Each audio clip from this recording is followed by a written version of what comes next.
All right, is this working? Oh, great, here we go. Good morning, or not good morning, good almost noon. How is everyone today? Survived the storms? There was a poppy that ended up with us in the middle of the night, as well as 2 dogs. So it was an interesting night. Disclaimer before we kind of walk through some of the text that we get to later. I feel like I say this every week, but there's one section of this that I really love, and it's my favorite section of today's. Not of all of Numbers, but just in today's part. There is another section that makes me really uncomfortable, and you can maybe guess which chapter that is if you had looked at, read ahead of what we're going to be looking at. And that's the part that has to do with the war with the Midianites and the quasi-genocidal language that is used through that. So we are going to spend a lot of our time talking about those 2 sections. The first section I really like is the 5 daughters. I love that passage. And so I'll tell you a little bit about this art piece from the local artist here in Knoxville. And then we'll talk about the other part of the war with the Midianites. Before we get in, though, did anyone surrounding other parts that we read have highlights, things that stood out, or any questions you'd like to just look at? Oh gosh, always Bill. Okay. One of my favorite passages. Be sure your sin will find you out. Why is that one of your favorite passages? It's certainly appropriate. For the Canaanites or Midianites or for just Israel? Oh, for you too. For everybody. Is there other parts that stood out? I can't say that one grabbed my attention when I read it.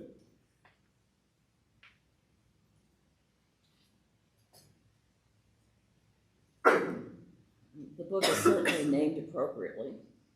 Oh yeah, we get to our other census today. Yeah, I forgot to say that in our summary. I don't know why that. Too many names. There is many names, and the 5 daughters, I have looked up multiple times how to say the name of Mr. Z, and I've just given up because I kept saying it wrong. And I kept trying to say it into Google and see if it would understand me, and it didn't work, so I just gave up. So we're going to say Mr. Z. Alexander, I have a question. Yeah. I know you've studied other religions besides Christianity. Oh, yeah. I mean, obviously, the Jewish, we've got the Jewish covered. Do most world religions go into this much detail in their history? So, I mean, this seems like an absurd amount to me. So, this is a religious text that also includes, national history, and that is common, in other parts. One of the things that's unique on the Christian perspective I grew up with on the Bible is it's more, it fell out of the sky kind of idea of the whole book. And that's different than the Jewish perspective. It didn't just fall out of the sky and land. It's something that developed in its national and ethnic identity as well. And so that's included of why these other things are here, because they view Scripture different than we do. But lots of other religions have long texts that are confusing. If you've never read the Quran before, it can be really confusing for Westerners to read because it's not arranged topically. The Quran means recitations, and it was kind of Muhammad just reciting what God was speaking. And so the book is arranged chronologically, and it roughly starts off with the longest books or chapters at first, and they get shorter and shorter. But if you're trying to find a particular topic, you might have to look through the whole Quran to find it. And so a lot of English translations of the Quran will rearrange the book topically, rather than how it's actually written. So, things vary. That's a good question. We're going to take a look at some other religious and national views when we come to war and women's roles in society. Any other questions or things that stood out? I don't want to get off on a tangent, but if it's appropriate. Yeah. What is so special about Joshua and Caleb? Oh, well, everyone else turned on God, and they're the only ones that stood up They're for the what only God ones said. that are faithful. Yeah. And so they become kind of the pinnacle of the examples of, well, what's it mean to follow God? Well, be like Joshua and Caleb. Everyone else let their fear or their pride or something else sway their decisions, and they stood strong. And so, they get to enter the promised land. And if it weren't for them, I guess everyone else would have been in trouble.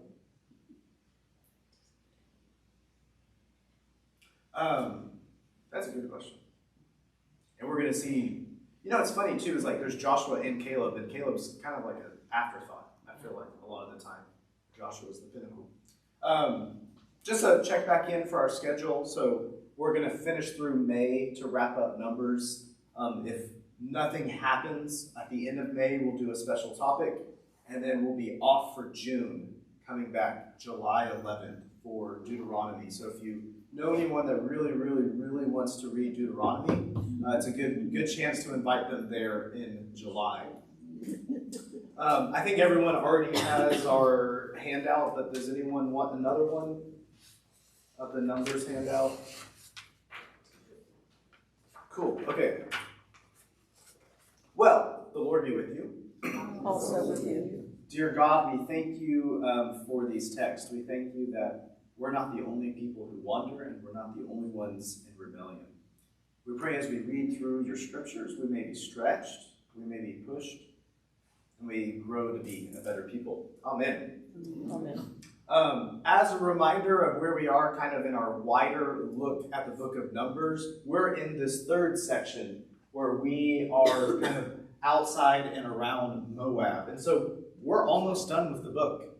And so what we saw last week was coming into here, into Moab. And so we are in these kind of middle two parts where it kind of blows my mind that we're almost done with Numbers. And we have spent our way journeying through. I wanted to do our check-in as well on the timeline because we are 40 years later than when we began.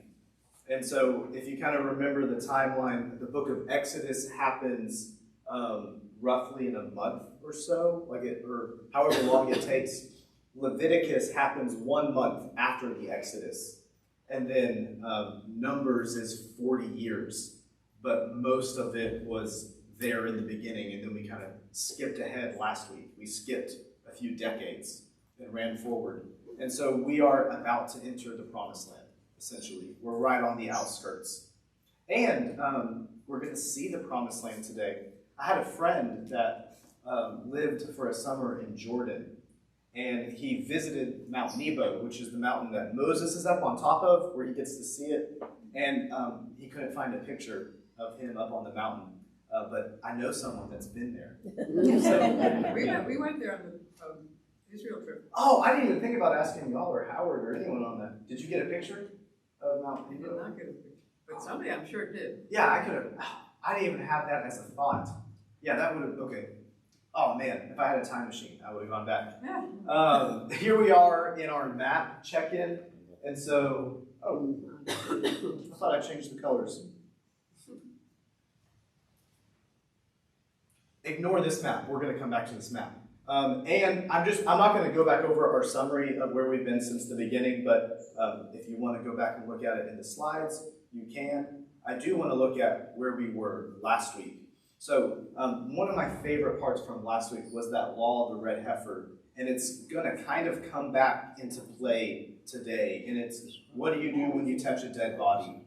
Dead bodies are sacred, and so those who touch it have to go through a ritual of 7 days to be purified, and they would use a red heifer, and they would kind of burn up the whole carcass and everything. And if you remember last week, we showed that icon of Jesus with the red heifer. I loved it so much that I've been looking at it this week. And I was describing it to someone this week, and I'm like, it reminds me of the Good Shepherd icon, where Jesus is like holding the sheep. But there it's the red heifer. I just love this one. I really like it. There's a lot of other good things that we read last week. So remember the waters at Meribah. You can read about it in Psalm 95. And it's yet again another scene of people complaining. And we see God's response to that. And that's the part where Moses then hits the rock and Moses isn't allowed to go. Chapter 21, there's even more complaints.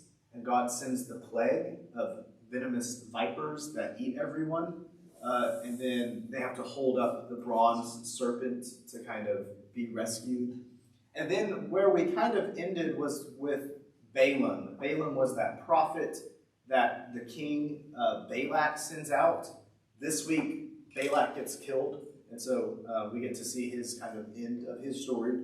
And Balaam is this prophet that was hired to put all these curses against Israel, but instead gives the blessings. And he's remembered because of his donkey, maybe more than him. And remember, we played the kids' video right as Father Christopher walked by, which was lovely for him to see. And then we ended in chapter 25 with Phineas's zeal in the plague stopped. And so we're going to come and revisit that and that plague. And this is the summary of where we're going to be today, which felt like a lot of moving parts to kind of cover. And so Baal Peor is where that plague happened. It's where a lot of the Israelite men marry or have relations with the Midianite women, and that brings the plague because they are worshiping the Baal at Peor, which is the god at Peor. Numbers 26 is the second census. We're going to spend about 20 minutes dissecting all of the names and the numbers. No, just kidding. Chapter 27 is this part I really love, and so I divided 27 into two sections. So we'll spend a lot of time talking about the daughters of Z. It's a really inspiring story. And then we're going to see about Joshua being the successor of Moses. Where the section of today ends, there is some instructions, again, about how you do rituals. And we're going to kind of skip through that a little quick. And then chapter 30 is fun. It's about what happens when a woman makes a vow. And only one verse deals with men. It's verse 3 in chapter 20. But the rest is really concerned about women.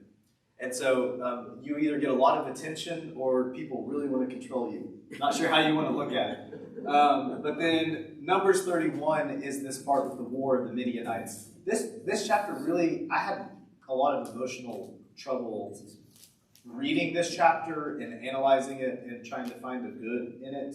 And so we'll wait to comment on it until we get there.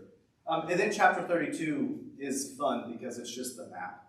And so that's a good way to end it. And here's our other map. I love maps. Maps never have a bad story, I guess.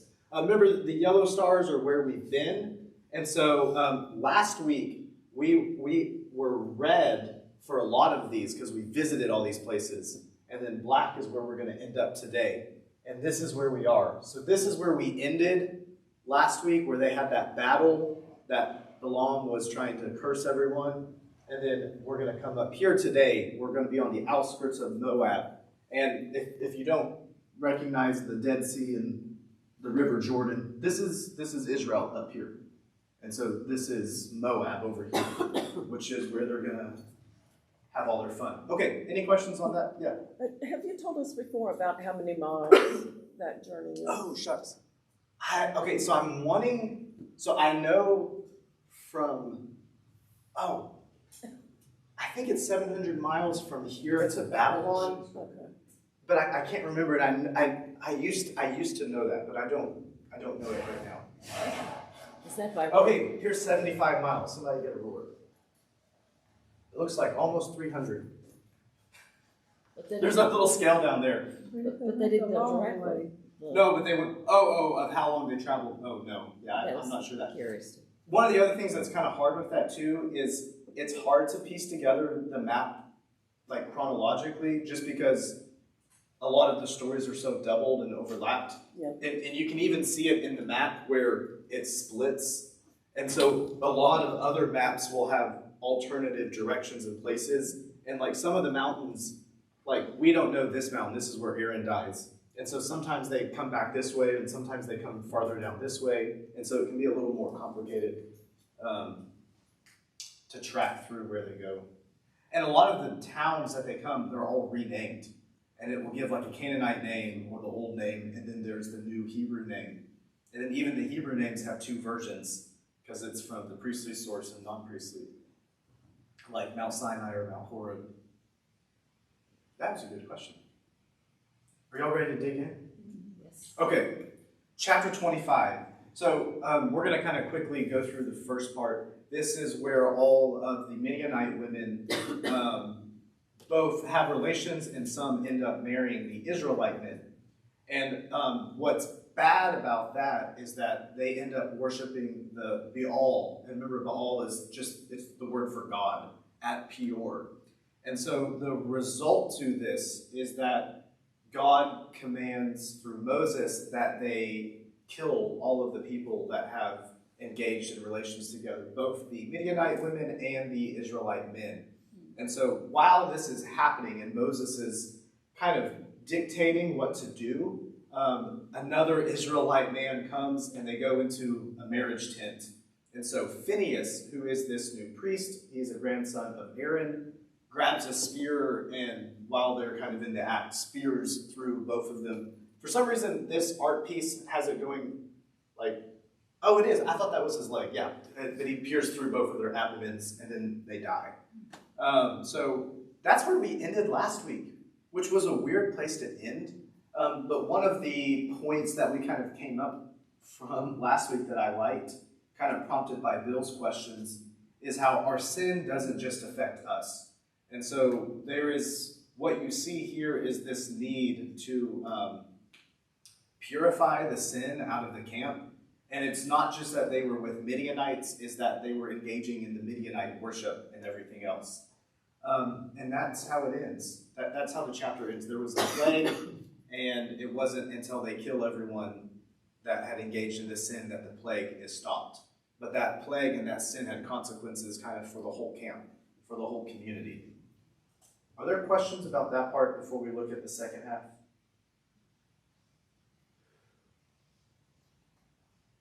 Okay. The second half of the chapter is we get to see Phinehas' reward. And so Phinehas is elevated in this scene. And so kind of the perspective that we get about Phinehas is he was the man that will do what needs to be done. And so in the story, he is praised for his actions because he is the one that put a stop to the plague and everything that happened. There's also some other parts that happen, and so this is going to help explain why the tribe of Simeon is in decline, and so a lot of it is kind of tied into this event. And then the result of this chapter is that because the Midianites have tempted the Israelites into sin and caused all of this, is that God commands there to be an attack on the Midianites, kind of to get vengeance or revenge and to clear them out so that this won't happen again. The lessons that we kind of see from here, again, sin doesn't just affect us, it affects everyone. And so we like to think when I do something wrong and I know it's wrong, it'll only have consequences to me. But that's almost never the case. Things affect other people. And there's also this leadership, again, that we're seeing from Phinehas. I get kind of scared of people that go around stabbing other people. But in the story, we're supposed to look to him as like a good leader and someone that would do what needs to be done, like a good man. And the other part that we see here, oh, yeah. Could you go back to the last slide just for a second? Okay, on the end, God commands Moses to take vengeance for Oh, okay, I read it wrong. Oh, yeah, for enticing them. My mistake. I Okay. was saying, I thought it said God was enticing. Yeah, I read it wrong. Sorry, my mistake. Yeah, the perspective we get of the Midianites is that even like the sexual relations they engaged in were worship acts. And so they came not because they fell in love with the Israelites, but to tempt them away from Yahweh and from God. Yeah, no, it was my mistake. I thought it was saying God was enticing the Israelites into sin. I said, what? No. Yeah, that would be a problem with my slides if that's what we said. That's my mistake. The other thing that we see here, and I tried to kind of dwell on this week, but our jealousy for God is, so here like with Phinehas, we're seeing that we should be jealous for God above anything else. And so like Phinehas is, like as a priest, I would think like he would have reservations about stabbing people, but his jealousy for God and God's holiness and worship is what he holds over the highest standard above all else. That's the good I found in that chapter. Any other comments there? Great. Okay, I'm glad, because we kind of talked about it last week too.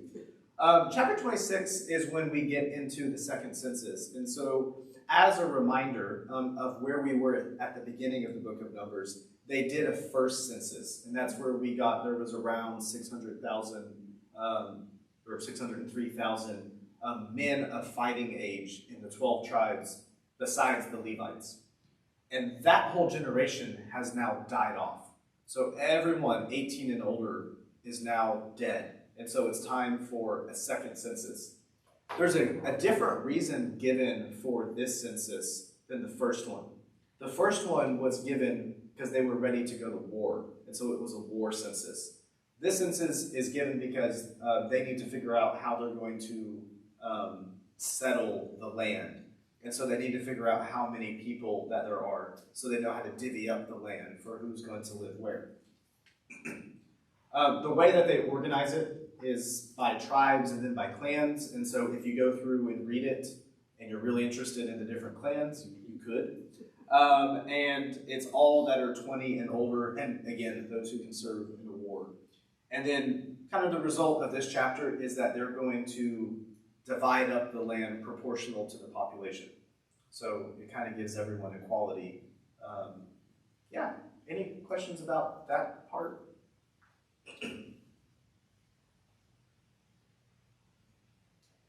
We have a chart in a second that's going to show the numbers. I know you're going to be really excited for that. Yeah, again, we already kind of said this, but the point of the census was not for fighting. It was for the numbers to settle the land. I like one part about this is there's a lot of equality that is kind of put into this. We mentioned, oh man, I don't know if that was like a month or two ago, when we did our special topic on the 12 tribes of Israel and the history of the tribes of Israel, how it functions a lot like a confederacy. And so what's really nice to see in this is the equality between all of the different tribes, which if you compare to like America's history with 13 colonies, is very different. It wasn't based on population for the colonies, but here it is. And that's kind of cool. And the other part just to remember is this is about 40 years later. And so we're at the very end. So we're with a whole new people. And because of that, they're going to fall into the same cycle of mistakes because they have to learn them all over again. And so it starts to sound repetitive. And then this is a chart. So the orange is the first census, and the blue is the second census. Look at it and tell me if anything really stands out as a change from the first part. Simeon. Tell me about that. Well, they're not keeping up with the other tribes, population-wise. They've not only not kept up, they've declined quite a bit. Anything else that you notice? What about the last one? Yeah, Manasseh has gotten quite bigger, which is going to help explain why they end up with so much land. And then who's the biggest of all the tribes? Judah, yeah. So there's a lot of fun analysis that we could give when we look at this. But roughly, so this was written when a lot of the northern tribes were kind of wiped out. And so we see Judah as being the strongest tribe, and then they get even stronger. But then the tribe of Simeon is really, really decreased and small. And so we'll have a map later of the distribution of the tribes, of where they are. But for the curious, Simeon existed inside of Judah, and essentially over time was assimilated and they just became Judites, or Jews, as they later became known. Yeah, but that's the tribes. Some of them grow, some of them shrink. But keep in mind, Simeon gets smaller, Manasseh gets bigger, and Judah's the biggest and the best.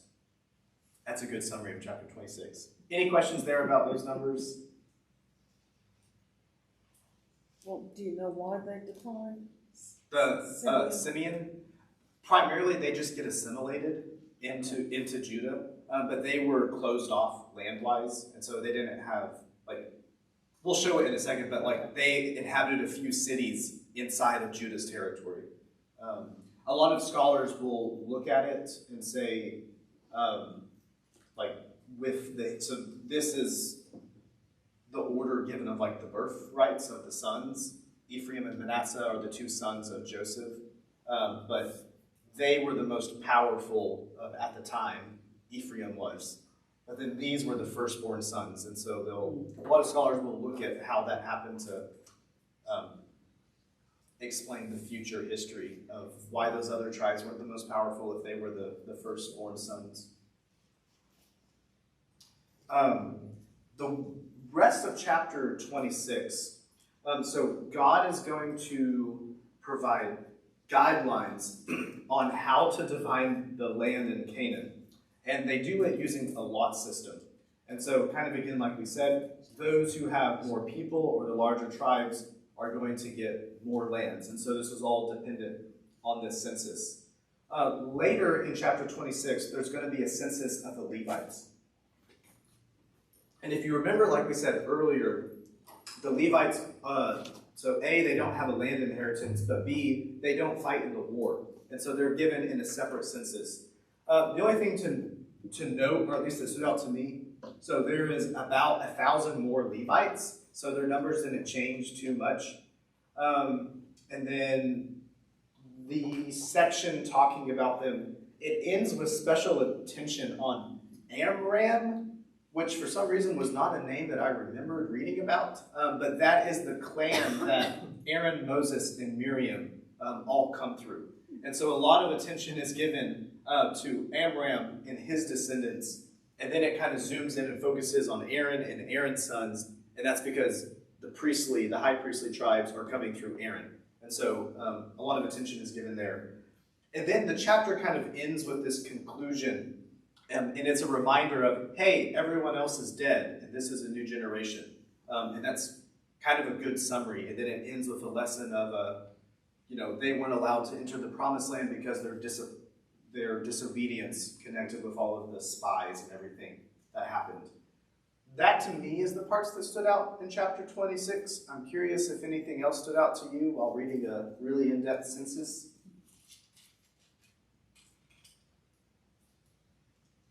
Oh, great. We're making awesome time because I really want to talk a lot about the next section.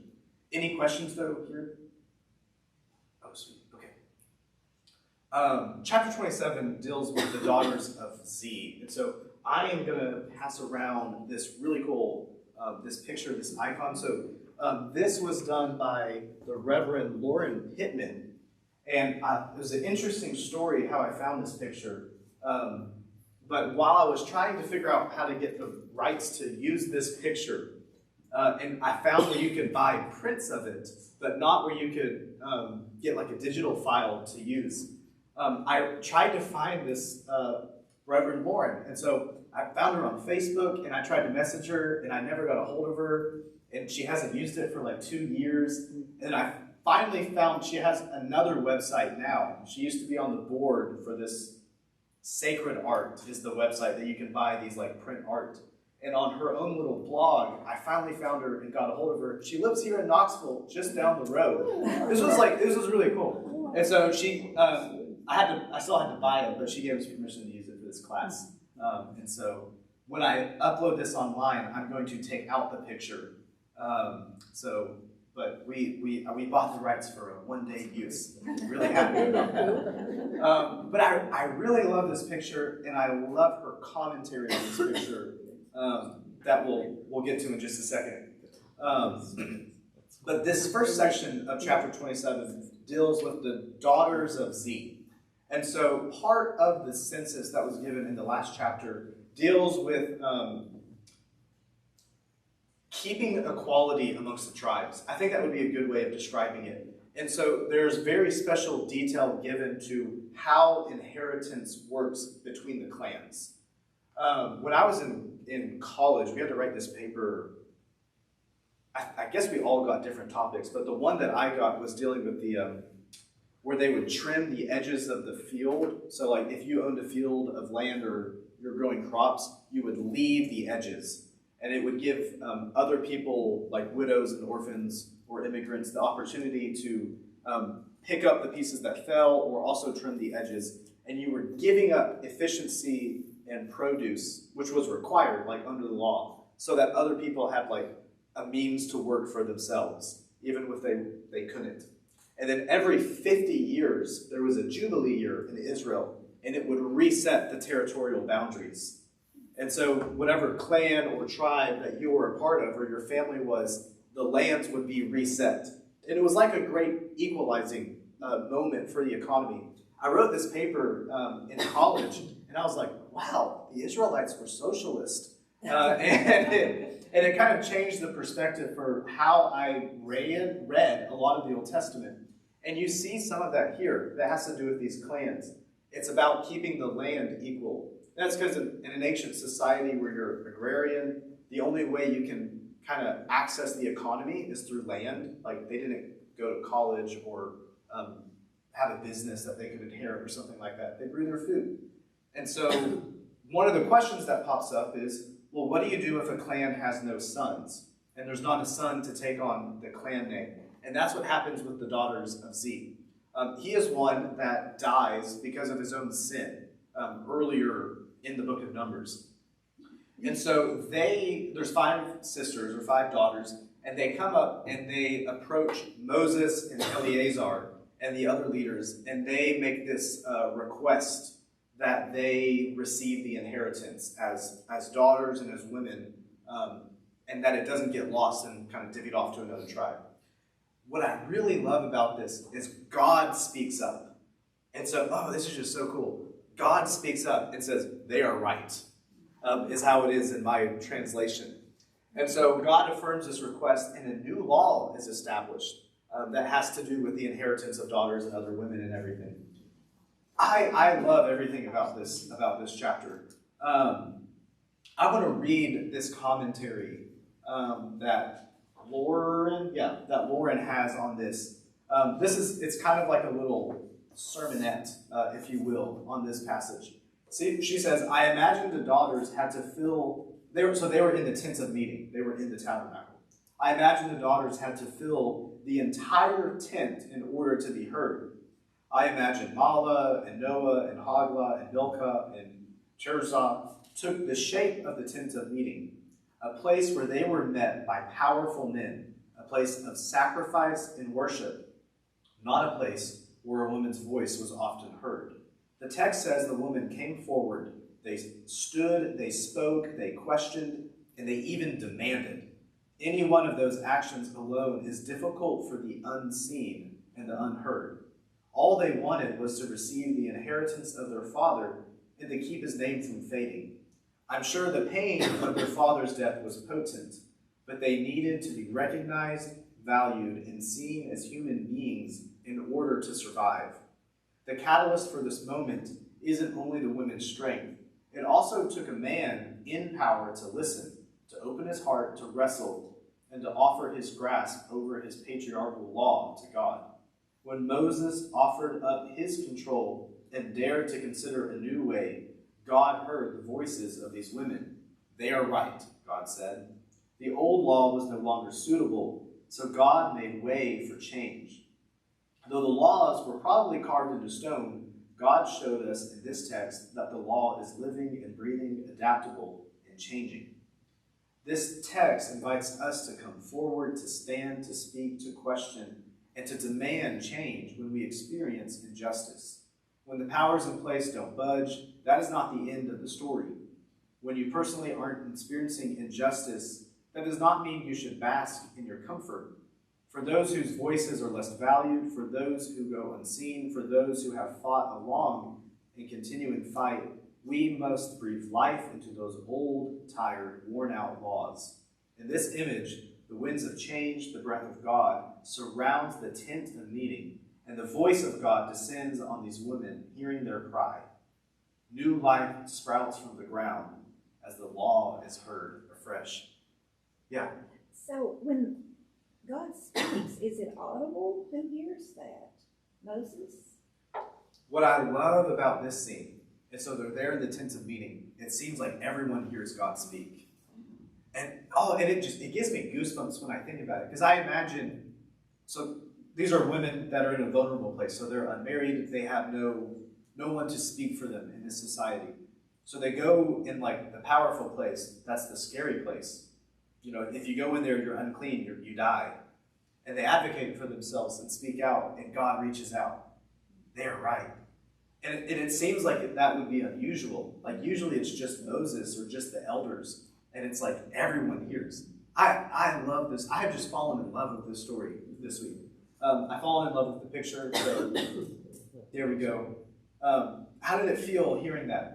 Did any part stand out to you? I don't know if it's just me. I like God's answer. Yes, it is a good answer. It makes us happy. I mean, they must have been, it took such courage, but Yeah. they must have been beyond desperate Yeah, to say, okay, we'll go for this. One of the sisters, whoever the spokesgirl is, yeah. spokeswoman. And I guess they had to have permission to go. Did they just, show up? You know, it seems like they definitely broke some normal boundaries, but I guess they did have to have a chance to speak. And what's strange too is like usually, if you remember before, they had divided up into judges, but they're going straight to the source. They're going to Moses himself. One thing I didn't think about when I realized, or I didn't think about until I read this, I didn't realize it, is part of why they're coming and asking is if they lost their clan name, they lost everything. They lost their rights to the land. So they would have become destitute. And so it's this like last plea, and God hears. And I like what Lauren writes about it. So sometimes we find ourselves as being the vulnerable ones, and sometimes we find ourselves being the people in power. And so sometimes we need to speak up for other people. Other times we need to speak up for ourselves. But yeah, this story, I found it to be inspiring. So I wanted to share that with you. What's her name again? Lauren Pittman. So she is a Presbyterian pastor just right down the road. So, and you can buy this print for $20 and have it shipped to you. Is she a pastor now? Yes, yeah. Yeah, Is so she a church, or do you know? she's in, it's a Presbyterian church. See, it was really hard for me to find her because like I had read somewhere that she was like this old website where you could buy the prints. It was really hard for me to find her. And then her Facebook hasn't been updated because she used to live in Middle Tennessee. Then it said she moved out west. And then when I finally got a hold of her, she said she was right here in Knoxville. So is it Second Presbyterian that's just right down? I would have to look because I'm not sure. I was really, I wanted to ask her, I'm like, maybe she could come and talk about like sacred art and like art and theology. I thought that. Would anyone be interested? Yeah. Okay, I will reach back out to her then, okay. Yeah. I think this is a very powerful story, and it's a directive. Yeah, It's not just something you read because it's historical. It's telling you what happened, why it happened, and what to do about it. yeah, Find yourself in a similar situation. And what I like about it is the expansion of not just speaking out for yourself, but speaking out for someone else who cannot. yeah. And we find ourselves in both places, oftentimes at the same time. We are both the victim and the one in power. I wonder if there's any significance to $5, five books and into two. Oh, interesting. And how many times in the Bible do women speak up? And Not a lot. like never. Can you Well, think of another instance? One of my other favorite parts for John the Baptist parents, God comes to the mom and not to the dad. Wait, I think I might have the wrong couple. Because they tell her the name of John, right? Yeah, okay. But it's one of those other, it flips the narrative upside down. That changed colors. Okay. So, some other things. Chapter 36 actually revisits this scene, or at least not this scene, but this law. And so it elaborates that. So if one of the women gets married and it's still in the same tribe, they would like take on this clan, like her clan. But if she were to marry into another tribe, they would lose that status, and if that inheritance would go away. The other thing that I think is really cool is that Mr. Z, it says, died of his own sin. And so what I liked about this is it shows, even though he sinned and he died because of his own sin, that it's not, the sin of the parent doesn't just go through all of the successive generations and punish everyone. And so in this, yet again, we're seeing another layer of God's mercy and God advocating for others. I like this part of the chapter. This part was really encouraging. It was really inspiring for me, so I'm glad it maybe stood out to some of you as well. It's So does that- qualifying that he didn't die with that, in the company of Korah. So he wasn't in that group that got played. Let me see back where it was. In 3:27:3, our father died in the wilderness. He was not among the company of those who gathered themselves together against the Lord in the company. But died for his own sin. You see at the end of verse 3? Mm-hmm. I mean, yeah, yes. But it's qualifying that he wasn't Oh, a rebel. yeah. Whatever his sin was. I kind of took it as like he had his own individualized sin that caused his own issues. So does that refute the idea of original sin? You know, that is a great question that maybe we could come to at the end if we have time. Generally, so St. Augustine in the 3rd century kind of coined the original sin idea of there being humanity as not ever sinning and then one person's sin that affected everyone. Before that, and for many other Christians, and would probably be more common like in the Episcopal Church, is everyone causes their own sin sort of I thing. believe. Yeah, that's the more common view, and what throughout church history would kind of be more common. And so like that story is about ourselves. It's about ourselves and our own propensity to gear towards sin rather than gear towards God. But that's a great conversation to have. The rest of chapter 27 deals with Moses and his kind of death and then going and picking a successor. So he goes up onto Mount Nebo. And so while he is up there, Mount Nebo is how it's known in Deuteronomy and kind of throughout the rest of the Bible. Here it's Mount Abarim. And so here's a picture. So you see at Mount Nebo, if you go up there today and you can kind of see all of Israel. I thought this was a cool kind of perspective. So this is like, we're kind of seeing what Moses would have seen. I thought that was kind of cool, without the plaque being there, obviously. And we're reminded that Moses is not allowed to enter the promised land because of his sin, that moment where he hits the rock out of anger. And so, but he still is given the gift of being able to see the promised land, the land that they're going to go into. And so while he is up there, Moses requests a successor. I like the way that he asked it, is he still has this love for Israel, and he still has this love for God and for the people of God. And so he describes them like being a flock without a shepherd. And so he asked that there would be another shepherd, and he asked that it would be Joshua. And so God chooses Joshua, and then they commission him publicly. There's some funny language that's given in Moses' plea to God. He describes God as being the God of the spirits of all flesh. And in the description about what kind of happens with Joshua, it says he has the Spirit, like we know what the Spirit is.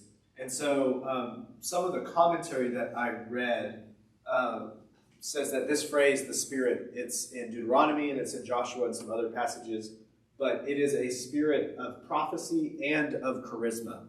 And so it's almost saying like he is a good spiritual leader, is what it means to have the Spirit. It's this dispensation for God to lead in this way.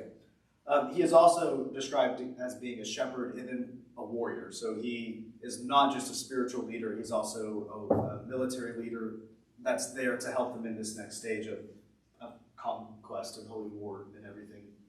Questions on this part?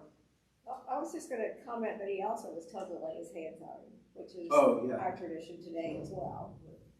Laying hands on leaders, prayer, having the bishop lay hands. Yeah. One of my favorite things about growing up in the Baptist church is I always describe, so we would go on mission trips and we would commission people. Mm-hmm. And when I had to describe for my family what confirmation was, I described it it's like you're commissioning them for the Christian life. That was the way I described it. Mm-hmm. And what we would do is so almost everyone in the church would like go on some type of mission trip every year. And every time, which was like every month, another trip, everyone would go up and the whole church would surround them and like lay hands on them. And it was beautiful. It was also like your arm would be shaky and heavy because they would pray for like 20 minutes. And then you would get like squished by people. But there's something beautiful when we come together and we touch and we pray for someone. There's something cool that happens then. That's chapter 27. I mixed in my outline chapter 28 and 29 because both of them are dealing with ritual instructions for offering. And so this is going to provide very detailed instructions for daily offerings, Sabbath, festival sacrifices, and then extra offerings. Here's a little cool chart that talks about them. Let you look at that. I didn't feel too drawn to go into too much detail, but the first 8 verses deal with the different daily offerings that they're going to have. So every morning and every evening, they would have a particular set of offerings. Also on the Sabbath, they would have a particular set of offerings. And then every month, they would have another set of offerings that they would do. And they would also have offerings surrounding the 3 pinnacle feasts. So their calendar was around 3 pinnacle festivals or feasts. And so during Passover, there was a set of offerings that they would do.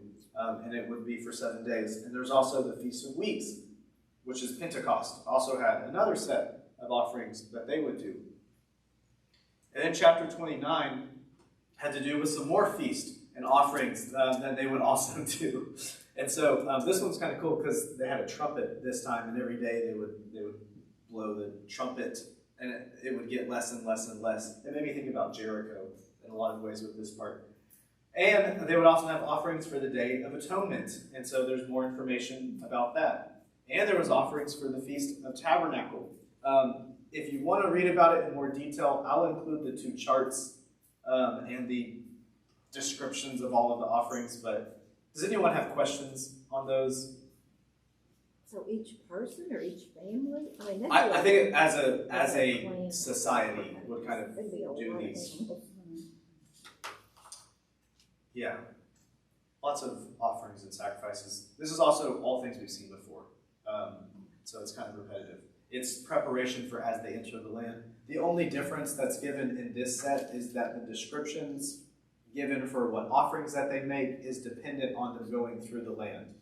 And so this is going to kind of help us. Dependent on what? It's dependent on the stuff in the promised land. Oh. And so the offerings that they don't have right now while they're out in the wilderness. And so it's getting us to chapter 31 where we're going to begin the conquest kind of into the promised land because they have to inhabit the land to make these offerings. Chapter 30 has to do with vows, and in particular, vows made by women. I found this really cool picture from some random blog of people making vows, and I thought it was kind of cool. So the first part, Moses addresses the leaders of the Israelite tribes regarding vows. I think I said this before, but verse 3 is the only one that has to do with men making vows. The rest has to do with women making vows, in particular married women or daughters. And so there's very specific instructions on how vows are binding. And so, and it's different than a pledge. And I'll get to that in a second because that was something I learned that was new. And so any vow that is made by a man or an unmarried woman is dealt with in the first part. Now, if a woman is married and she makes a vow, or if you are a daughter and you are to make a vow, the husband or the father has the authority to nullify the woman or the girl's vow. And so, but they have to do it as soon as they hear about it. If they don't do it right then the vow is kind of into place and last. And then if the husband or the father nullifies the vow, the woman or the girl is forgiven for it not being fulfilled. And then the chapter kind of ends with if you're a widow or you're a divorced woman, then you're independent and can make vows for yourself. Sound fun? Any questions on that? Yeah. What is the definition of a vow? Let me get to that. Okay. Vows are asking for divine help and might have financial implication. Pledges are different because they involve self-denial. And so for a vow, it's almost like you're making a trade with God. I will do this thing and you do this thing for me. And it requires something of you, usually money or some other kind of service. And I learned that that's different than a pledge. I didn't know that before. Where a pledge is saying, I pledge myself to this cause and I will, like a Nazirite. Even though we call it a Nazirite vow, but it's like a Nazirite pledge. Commenting on this, this chapter is focusing almost entirely on the issue of vows being made to God. And so it's setting out for everyone that vows are serious. When we make promises, when we make vows or pledges, those things are serious. And when we do them, we should follow through with them. In the ancient Near East, women always caused trouble. And so there's a lot of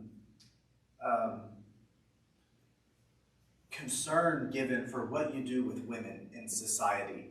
And that has to do because the family is the bedrock for society. And so if the family doesn't function well, the idea is that your whole society would collapse. And so because in this society, kind of men are those who are in charge, you don't want men and women kind of disagreeing, and the woman be like, well, I made a vow to God, and so your word doesn't count to the husband. And so this was, for this society and other societies, it was a big concern because you don't want to pit the man or the father against God because you made a vow to them. And so that's kind of what this deals with. I'm going to read this. It has to do with other cultures. So Numbers 30 is obviously reflecting a patriarchal society, or a woman's vow can be nullified by her father or the husband's. It limited the autonomy of the woman, but it also, so I'm quoting this from where I got this. It offered protection from impulsive vows. When I added this, which may have been viewed by the view of women in the ancient world as they were very impulsive. And so this was like a way of making sure they didn't make a harsh choice. And then widows and divorced women had more freedom.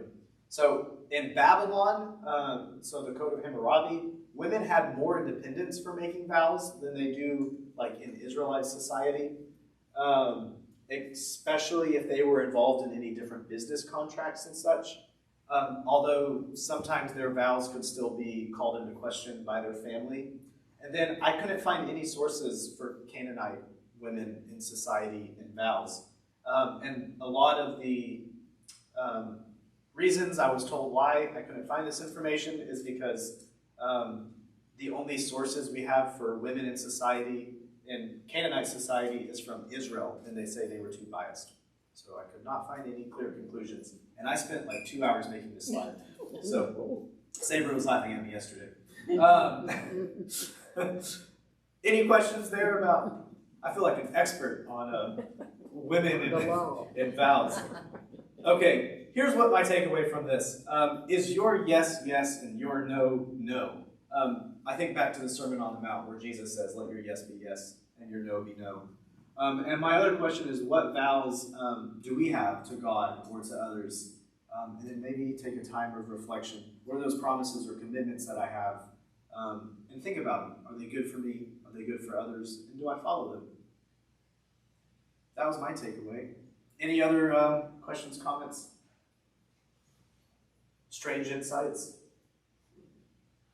I automatically looked at Bill when I said that. Great, okay. chapter 31 is the part that deals with the war of the Midianites. So, if you remember before, God commands Moses to go and avenge the Israelites because the Midianites tempted them to idolatry. And so here the Israelites are sent. They defeat the Midianites. They kill all of their kings, which apparently they have lots of different kings, and they plunder all of their cities. In the first part of this chapter, it says that there is 1,000 sent from each tribe. And to me, when I read this, it sounds somewhat like a jab at the Midianites, because they don't even send the full fighting force of Israel. They only send 1,000 from each tribe, and then they utterly wipe them out and destroy kind of their whole nation. In verse 8, it lists out the kings. So there's Evi, Rekam, Zur, Hur, Reba. There's also 5 other kings, and then there's some extra ones like Balaam, the son of Beor, who goes back to those people trying to curse the Israelites before. And so what we see happen in chapter 31 of Numbers is totally wiping out of all of Midianite society and everything, which sounds quite genocidal to me. The second half of the chapter is the purification of the soldiers and the spoils. And so afterwards, Moses is angry because the Israelite soldiers come back and they still have some of the Midianite women. And so the command is given that everyone is killed except virgin girls. They can be taken either as concubines or as wives. There's also instructions given for purifying the soldiers and the spoils of war through fire and water. So essentially what that meant, if they had gold or something like that, they would purify it with fire. If it was something that was flammable and would be damaged by fire, they would purify it with water. And it was a way of kind of sanctifying and cleansing everything. And then I wanted to include verse 19 because it has to deal, like we were asking before, what do you do if you touched a dead body? So here's an example of it. All of the people that were involved in the war and in the slaughter, they were to camp outside the camp for 7 days. Whoever has killed a person or touched a corpse, purify yourselves and your captives on the 3rd and the 7th day. You shall purify every garment, every article of skin, everything made of goat hair, and every article of wood. And so everything had to go through and be purified. How does this show? Yeah. Well, look, they executed the children. Yeah. And, for the Israelites, you're not responsible for your parents' sins. But for the Mennonites are, apparently. Yeah. I got this graphic. This was from an Economist article, and it was about genocide. And I picked this one because it has a kid here, and then I kind of blurred out the picture to make it a little less grotesque. So this chapter makes me really uncomfortable, and I had a lot of trouble sitting with it. And I'm curious, I would imagine that's not just me. When we come to texts like this, I think it's a good opportunity to engage with it and wrestle. If you remember, for those of us when we way back began in Genesis, I shared with you that scene of Jacob wrestling with God and being named Israel because Israel wrestled with God. And whenever I come to Scripture, I like to engage in that wrestle. And for texts like this, I feel like there's a few approaches we take. One of them is to be really dismissive and just kind of hide it under the rug and walk away from it. And I don't feel like that's the best thing to do. When you come to a text like this to deal with genocide, there's a few answers that a lot of people give. One of them, and actually my Bible's commentary says this, and I was just going to show you the first part. It says, a fictional account of the destruction of the entire Midianite nation by the Israelites without a single casualty. And it kind of goes on to talk about how that didn't happen. One approach a lot of people take for texts like this is to say, well, it didn't happen, so we don't need to deal with it. And I don't feel like that's very fair of an answer. I was not satisfied with my Bible's commentary to just say that. Other people will look at this and say there's a different value standard, that this was written by people with different value standards, and they're just interpreting being told by God as an excuse for themselves. That's one way. And then kind of the other three ways is different levels of justifying text like this. One way is to say, we're people and God is God, so how dare we ever question God? Another way is to say, I should have written this down in my notes because I've practiced this 8 times and then I'm getting nervous. The other way is, so give me 10 seconds in my brain.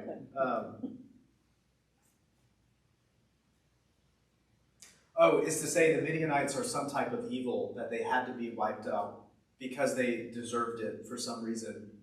And I don't buy that answer because, again, we come back to kids and infants, and I get confused. And then the other answer is to say, since God is smarter than us, it was like the lesser of two evils, or part of God's magnificent plan. And that's kind of all of the answers that I tend to think about when we come to a text like this. I'm a really big sci-fi nerd. And one of the shows or things I like to watch is different time travel shows or movies or such. And one of the common tropes that you'll get to in shows like that will deal with 9/11 or Baby Hitler. And it's that question, if you had a time machine, would you go back in time and stop 9/11 or kill Baby Hitler or something like that? And there is one show that I used to really love, and I've watched it 4 times. And it's about a character who accidentally goes back in time, and it causes 9/11 or something like that. And so then he goes back and tries to stop 9/11, but then it results in something worse because the whole world blows himself up. And the whole show is him trying to cause 9/11 again, essentially. It's kind of how it revolves. And it's kind of supposed to be funny, but it also answers questions like this that I think is true questions that we think about. And there's not much of a resolution. But I want to show you the answers that I was given growing up. Does anyone know who John Piper is? So I grew up in the Southern Baptist Church. And Nancy, do you know who? No one knows who John Piper is? Okay. This was who my church idolized growing up, and the adults as well. If we ever had a question, you would usually ask, what does John Piper say? I want to play you 10 seconds of his answer. I don't advocate for his answer, by the way. Why was it right for God to slaughter women and children in the Old Testament? How can that ever be right? It's right for God to slaughter women and children anytime he pleases. There is a longer video, but that's the summary, and is as much as I could. I couldn't watch much more past that. But that was the answers that I was given when I was a kid for texts like this, which I don't find very satisfactory. I'm curious if you want to have a conversation about that, but I'm also cognizant that it's almost 1.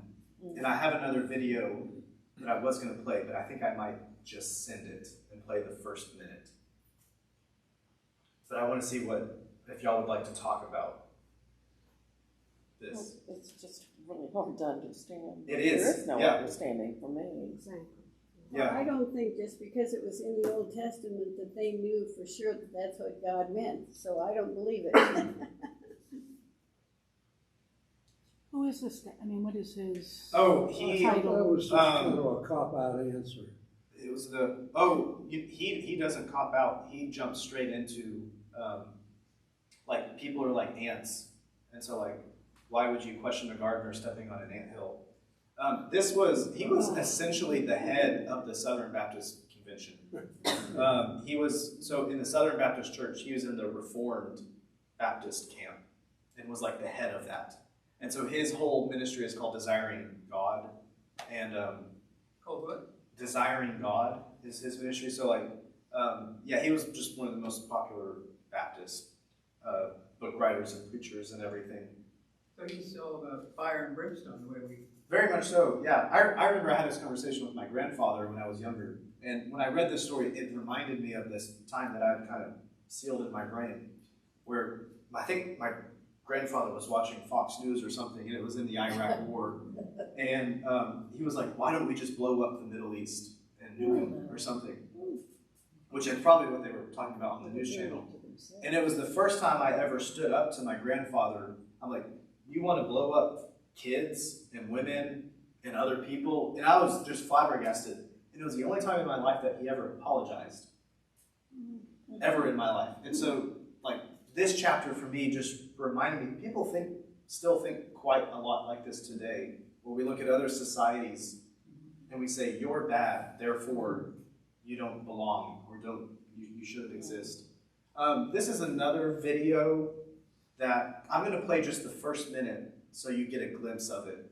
And it deals with 3 different answers of genocide from different levels. One almost close to John Piper, and then other maybe kind of like you, Donna, where they say it's all hyperbole and doesn't matter. And I'd recommend this one.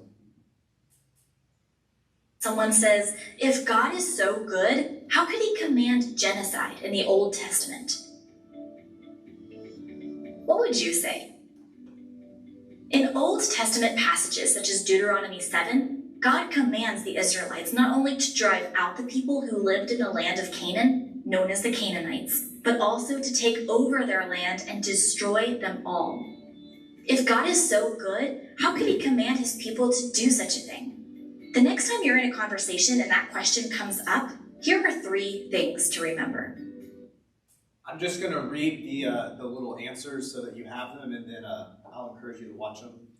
The first one says, God command for Israel to drive out the Canaanites was not race-based, but behavior-based, as the Canaanites engaged in acts that would be considered criminal in civilized societies. And then they talk about child sacrifice and other things. Number 2 says, God is willing to work with people where they are, not where they ought to be. He works within messy human cultures to move them toward redemption. And this one, they talk about how God was trying to reach the Canaanites for centuries, and their sin came to fruition. That's what I was told growing up. And so because they didn't respond, God responds to them the only way that they knew how, which was through violence and war, since that was like the only language that they spoke. And then number 3 says, the Old Testament mention of many Canaanite survivors shows that its total kill language is simply ancient Near Eastern exaggeration or hyperbole. And in that one, they say it wasn't actually genocide. They just fought some battles, which everyone did back then. I'm not describing their video very well, but I would recommend watching this, engaging with it. I think this is a good summary. Yeah. The second paragraph makes me think of Christian nationalism, what we're dealing with politically right now. Yeah, this chapter was a big. I had a lot of emotional issues to deal with before talking about this, which is why I was like, I'm going to play a video instead of trying too much to talk about it. Yeah, conversation worth having, and I feel like it's one, particularly for us as a people of God that take this book and we say, yeah, this is our book. It's worth wrestling with passages like this, and I like this little channel because they bring up stuff like it would happen in conversation. And how would you answer it if someone asked this? It's like an apologetics one. No, I'm just. Oh, sorry. I thought you were okay. I'm agreeing. Are you going to send that one around? Yes, I am going to send. I'm not going to send the John Piper one. I don't recommend it. I just wanted to show you what some people would answer. The way that this chapter ends is dealing with how they divide the spoils. And so essentially it's divided halfway. They give half to the warriors and half to all of Israel. Not a single Israelite dies. I will say that this account reads like a fictitious fable, very much so, where you have even an army of 12,000 people is a very big army for this time and in this area. But to wipe out multiple kingdoms and a whole race, it's very exaggerated and reads like a fable. And then at the end of this, a portion is given to the Levites. It's roughly about 1/50th. And then at the end of the chapter, there is a special offering of gold and jewelry given to God from the warriors, and it's to atone for their sins in the war. When I was trying to look up something in this chapter that stood out to me, it was that section at the end, where, so the war genocide part still happens, and yet the people still recognize it as being something that could have caused their own death for engaging in. And so they make this voluntary offering to God almost as a penance, or as like a sacrifice. But God's the one that told them to do it. So why did they need to make a sacrifice to So God? good questions to wrestle with. I had a few answers I could think of. But it makes me think a lot about King David, who was this man described as being God's own heart, but he was a warrior. And when it came time to build the temple, he wasn't allowed to because he had been a warrior. And so Solomon was the one that had to build the temple. And so even though, I will say, for ancient Near Eastern perspectives, going to war and all of this is quite normal. Oh, I even have all this information about Hittites, Assyrians, and Egyptians going to war. But I'll just give an example. When the Assyrians would engage in war like this, they didn't just kill the people, they would torture the people, and then make pictures of torturing the people, and then they would stack up their heads. And so this account, maybe you could say is tamer in comparison, and a part like this says, and it's still bad. That's about the only good I could find. I think this was written from their understanding at that time. That doesn't necessarily mean that that's right for our time.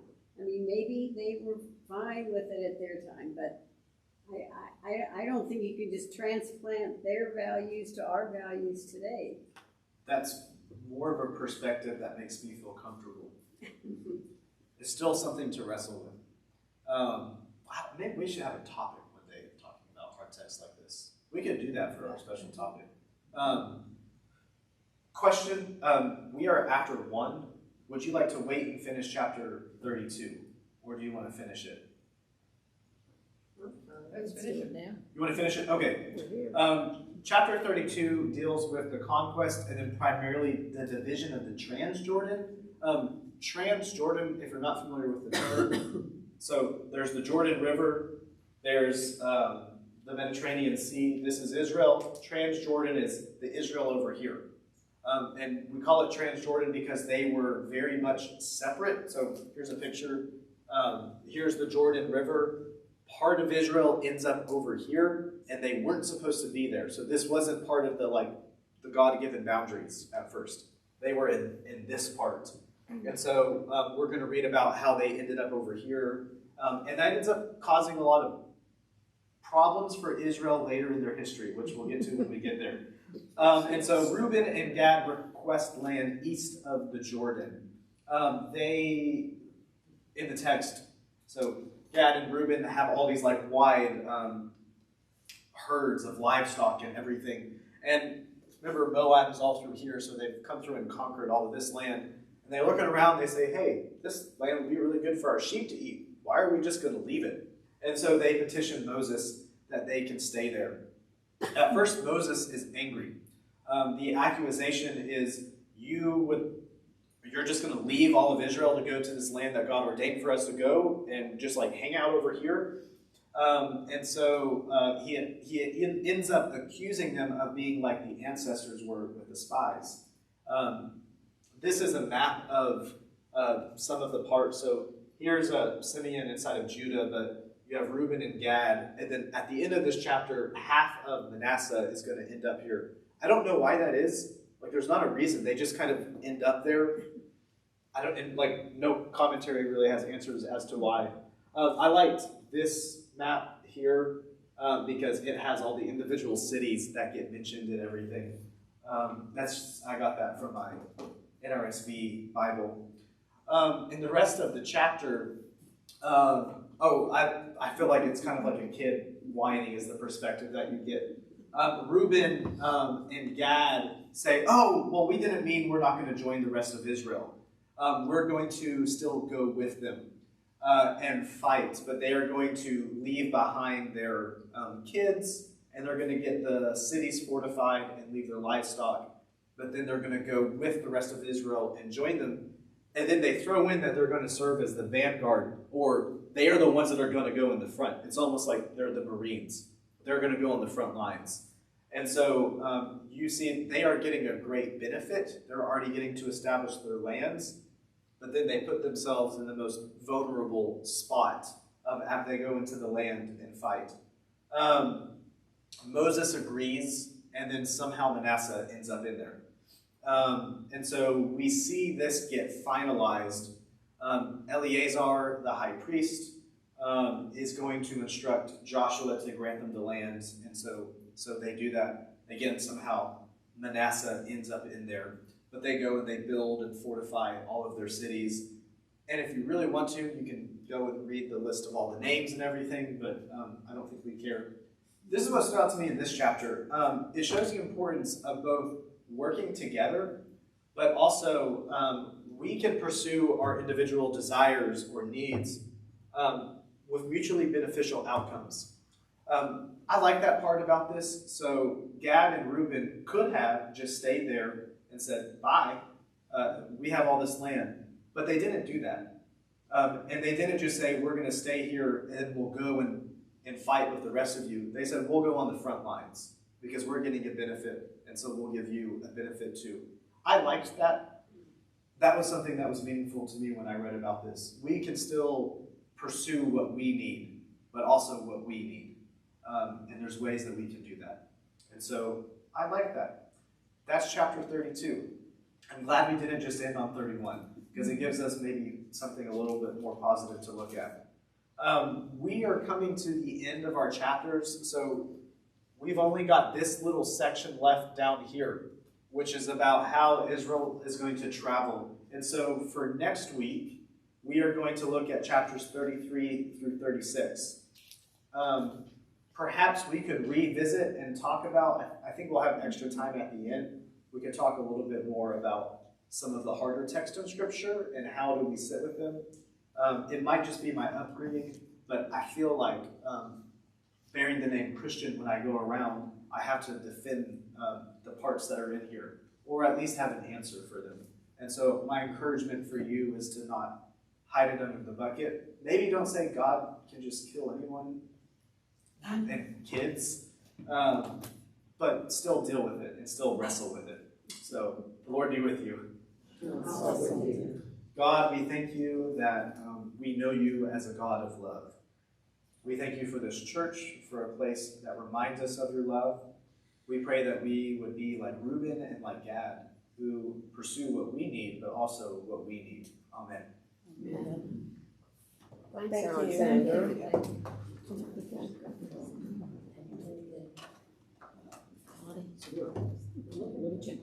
Okay, so $20. Okay. Thank you. No, I did read it. We were just saying, we had just read it ourselves, we wouldn't have gotten all that out of it. Oh. I said I did read it, and I didn't get all that out of it. You know,